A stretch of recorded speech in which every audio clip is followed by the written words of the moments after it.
자, 녹음을 합니다.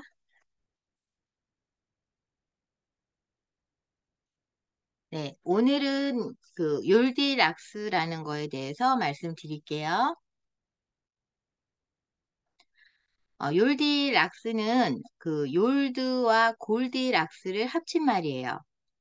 1946년에서 64년생을 말하고요. 65세에서 79세 노인 인구를 말합니다. 2020년에서 25년쯤 사이에 은퇴 연령에 도달하는 세대를 욜디락스라고 말합니다. 우리가 경기 순환을 보면 호황, 후퇴, 불황, 회복 이런 것들을 겪게 되는데요.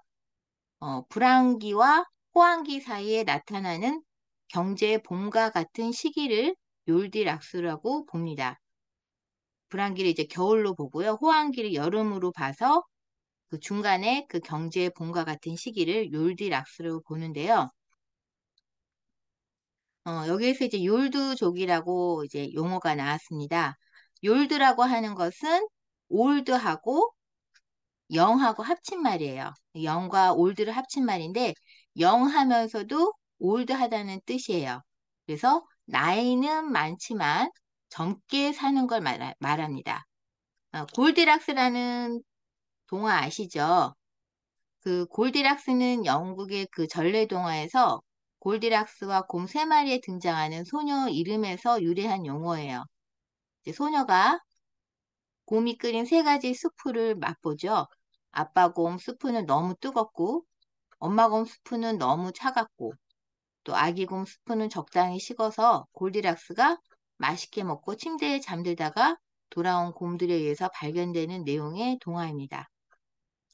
이렇게 뜨거운 것과 차가운 것, 그리고 적당한 것 중에서 적당한 것을 먹고 기뻐하는데 이것을 경제 상태에 비유해가지고 뜨겁지도 차갑지도 않은 호황을 의미하는 게 골디락스 경제라는 용어로도 표현을 합니다.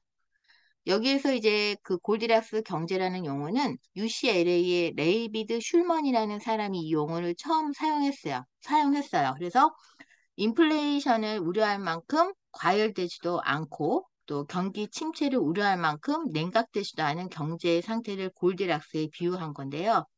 그래서 골디락스 경제에서는 물가 상승에 대한 큰 부담 없이도 실업률 하락이라든지 소비 확대, 주가 상승, GDP 성장을 실현할 수가 있습니다. 이와 같이 욜디락스는 그 이상적인 경제 상황을 이야기하면서 젊은 노년층인 욜드족이 경제 성장을 이끈다는 걸 뜻해요. 그래서 건강과 그 경제력을 갖춘 욜드 세대가 생산 소비 등 여러 가지 방면에 적극적으로 뛰어들어서 경제의 새로운 주축이 될 것이라는 뜻이 담겨져 있습니다. 그 다음에 솔드족이라는 말이 있어요. 솔드는 스마트, S는 스마트고요. 그 다음에 올드를 합쳐서 만든 말이에요.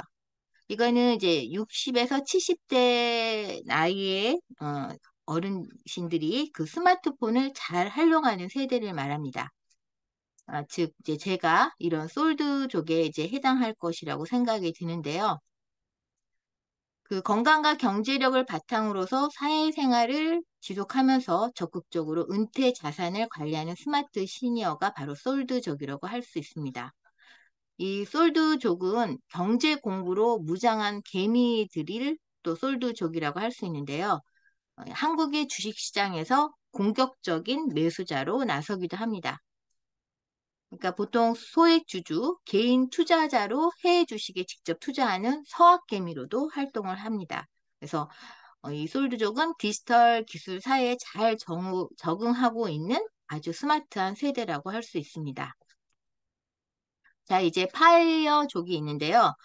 파이어족은 좀 많이 들어보았을 거라고 생각이 들어요.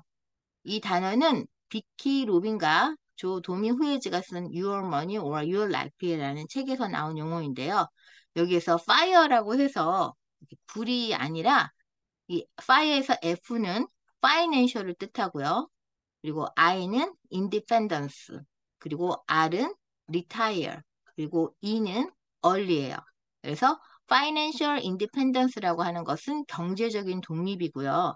리타이어는 은퇴거든요. 그리고 early, 조기 은퇴예요. 그래서 이거는 즉 경제적인 독립과 조기 은퇴의 약자예요. 그래서 빨리 재정적으로 독립하고 빨리 은퇴한다라는 뜻이에요. 그래서 젊었을 때 돈을 많이 모아가지고 노후에는 편안하게 산다는 뜻이 바로 이런 파이어족을 의미하는데요. 근데 우리나라의 K 파이어족과 해외 파이어족은 좀 달라요. 해외 파이어족은 불필요한 지출을 줄이면서 돈을 모으고요. 우리나라 파이어족은 자산을 불리면서 돈을 모으는 것이 차이가 있습니다. 그러나 둘 다 해외 파이어족이든 뭐 K 파이어족이든 미래를 위해서 어, 한 번뿐인 인생을 본인이 원하는 삶에 맞는 최선의 선택을 하며 사는 것이 공통점이긴 하죠. 그리고 또 파이어족은 욜로족과 또 구분이 돼요. 파이어족은 미래를 위해서 현재를 희생해요. 욜로족은 미래보다 현재의 행복을 더 중시하면서 살게 되는 거죠. 결국 자신이 원하는 삶을 찾아내어서 그 삶을 살기에 최선을 다하는 것이 중요합니다. 우리가 나이가 들수록 그냥 세월에 기대어서 늙지 않고 공부는 관에 들어갈 때까지 한다는 생각으로 공부하고 또 자기 개발하면서 스마트한 시니어로 우리가 나이 들어갔으면 좋겠습니다. 그리고 그러한 스마트한 지식을 활용해서 지식과 정보를 주변과 공유하는 것을 게으르지 않았으면 합니다. 이상입니다.